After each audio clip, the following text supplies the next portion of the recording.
Wide Guard is so risky here because Marco only needs a Psychic into that Miraidon to pick up the KO.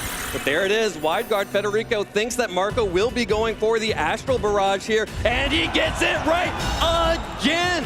Federico knows exactly what Marco is thinking every time. No damage to the Lunala, no damage to the Miraidon, and that means Miraidon gets to swing this Electro Drift for free with the electric terrain into Calyrex. Ring the bell, one-hit KO for Calyrex. Oh, it's a huge knockout. No Focus Sash here with the Life Orb. Calyrex going down, not doing any damage in game 2.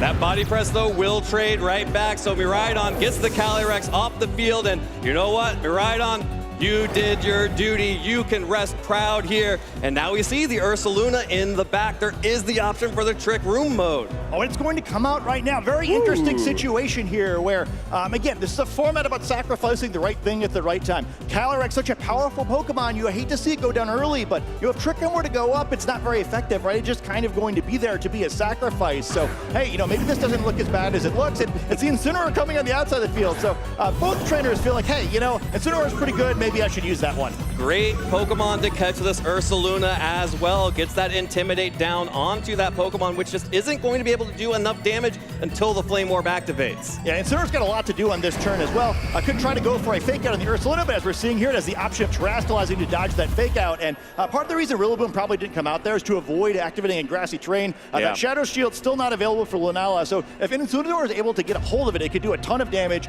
Maybe trade the restricted Pokemon back. Yeah, you got two incredible targets for a knockoff here from that Incineroar as well. Either getting rid of the Flame Orb on the Ursaluna or just dealing so much damage to that Lunala, 4 times super effective damage to that Pokemon.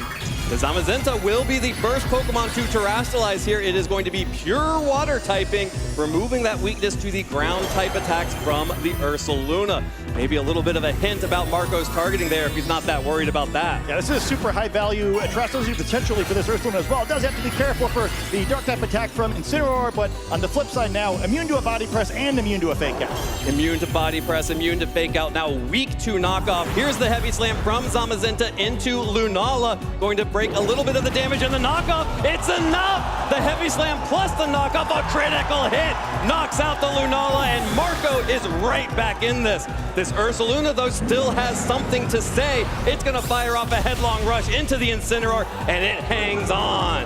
Oh, it's not enough, and that's a big deal. Now that Federico's down to 2 Pokemon, Incineroar's going to have to come out here, only going to have 1 more Intimidate. There's some options on Marco's side of the field, right? A little dangerous to try to rotate too much, but with that Incineroar currently on the field, you could get in and out of battle. And Tim to be very effective against both of these Pokemon. Only physical attackers remaining on Federico's side of the field. Yeah, and this Zamazenta will easily be able to pick up a KO on that Incineroar with a Body Press of its own, which means that Federico either has to trade the Incineroar for damage onto Marco's Incineroar or Rillaboom, or go for the Fake Out and leave up that slot open. But Marco is going to go ahead and switch out the Incineroar, wants to make sure that he can get a second Intimidate down regardless. That means Rillaboom is now out on the field. The grassy terrain is back out on the field, so all of these Pokemon are going to start healing right back up, and Marco protects the Zamazenta. Not going to take any damage this turn, not going to be flinched by the Fake Out, but that's all right for Federico.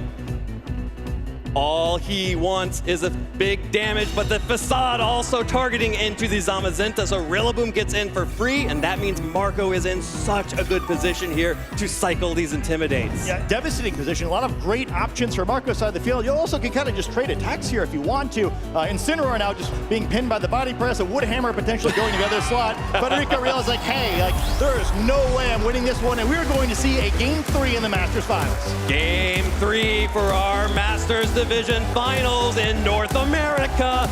This is what everyone wanted to see, and I could not be more excited to be going into this Game 3.